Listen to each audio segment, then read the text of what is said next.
तो अगर क्लास 10 का काफ़ी इंपॉर्टेंट क्वेश्चन है बोर्ड के हिसाब से, एपी का क्वेश्चन है। क्या दिया हुआ है, a sum of first three terms of an AP is 48। ठीक है, हमें एपी गिवन नहीं है, सम ऑफ जो first three terms of AP है कितना है, 48 है। If the product of first and second term exceed 4 times the third by 12। ठीक है, बहुत बच्चे इस लाइन में कन्फ्यूज होता है, मैं आपको समझाऊंगा पूरा। फाइंड द एपी, हमें एपी फाइंड करना है। देखो, जब भी आपको ले फाइंड द एपी, तो अब हमेशा आप एपी क्या कंसिडर करोगे, एपी हमारा क्या होगा, ए होगा सबसे पहले बीच में। ठीक है, सबसे पहले बीच में ए होगा, पीछे आपका ले लेना ए माइनस डी, वैसे डी कॉमन डिफरेंस होता है, ए फर्स्ट टर्म होती है, और अगली टर्म आप क्या लोगे, ए प्लस डी।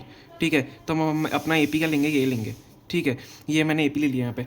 अब हमें क्या बताना है, देखो क्या लिखा हुआ है, first the sum of first three terms of A P is 48। मतलब इन तीनों टर्म्स का, हम तीन टर्म ले ली, इन तीनों टर्म्स का जो सम है वो 48 होगा। मतलब गिवन हमें क्या है कि a minus d plus a plus d is equal to 48 के बराबर है।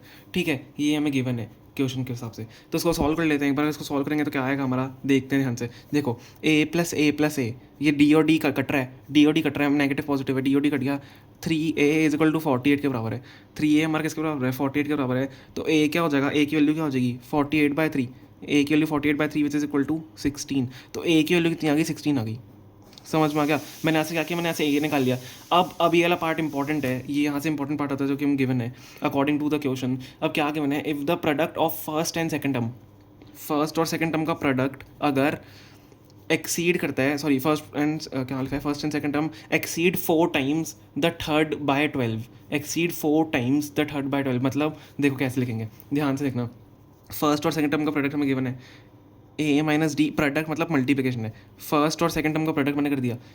क्या आगे मैंने exceed 4 times the third by 12। ठीक है, exceed 4 times the third by 12 मतलब 4 टाइम्स, एक तो 4 से मल्टीप्लाई हो ही रहा है।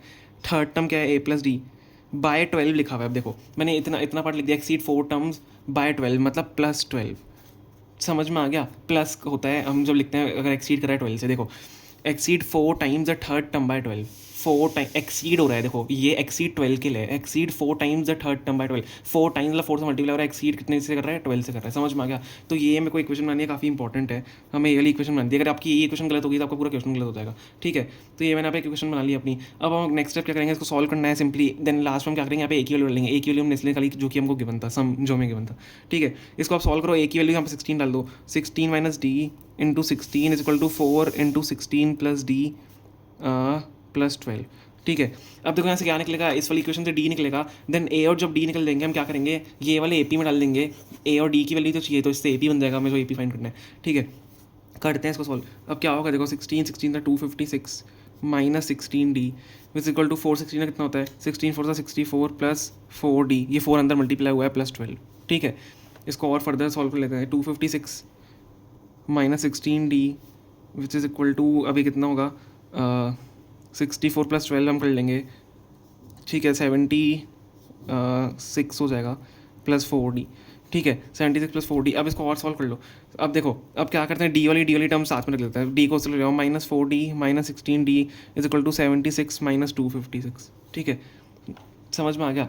डी वाली टर्म्स हम साथ में ले रही है, नॉर्मली टर्म। तो क्या बच रहा है, minus 20d is equal to 76 minus 256 minus 180 बच रहा है। ठीक है, तो क्या होगा, यहाँ से डी की वैल्यू क्या आ जाएगी, डी के लिए माइनस माइनस कैंसिल हो जाएंगे। डी की वैल्यू क्या हो जाएगी, यहाँ से 180/20 आ जाएगी। तो कितना आ रहा है, 180/20 कितना होता है, 9 होता है। तो डी की वैल्यू यहाँ से हमने क्या निकाल दी, 9 निकाल ली। और हमारे पास ए की वैल्यू ऊपर क्या थी, ए की वैल्यू हमारे पास 16 थी।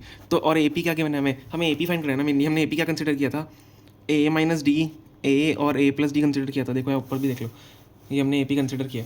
अब यहाँ पे इसमें वैल्यू डाल दो बस सारी, तो हमारा वैल्यू निकल जाएगा। 16 माइनस 9 16 में फर्स्ट टर्म होगी, ए प्लस डी 16 प्लस 9 कितना हो जाएगा टोटल हमारा ए पी। यहाँ से हमारा ए पी क्या निकल रहा है, देखो ध्यान से देखना। 16 प्लस 9 7, 16 माइनस 9 7, 16 और 16 प्लस 9 25। तो this is the required A P में जो चाहिए था, यही हमारा इसका फाइनल आंसर है। समझ में आ गया, 7, 16 और 25, तो यही आंसर है। आई होप आपको समझ में आ गया होगा। हमने ए और डी की वैल्यू निकाली है, देन हमने जो कंसिडर किया था ए पी, उसके अंदर ए और डी की वैल्यू डाल दी है। काफ़ी ईजिली मैं आपको समझाया है। इस टाइप के क्वेश्चन आपके आ सकते हैं 100%। हमने और चैनल पे ये वीडियोस बनाए हुए हैं इस टाइप के ए पी वाले, आप जाकर देख सकते हो। बाद में इसकी प्लेलिस्ट भी बन जाएगी, क्योंकि अभी हम वीडियोस बना रहे हैं ए पी के, देन सारी प्लेलिस्ट एक साथ बनाएंगे। ओके, तो वो भी जाकर चेक कर सकते हो। Thank you so much for watching.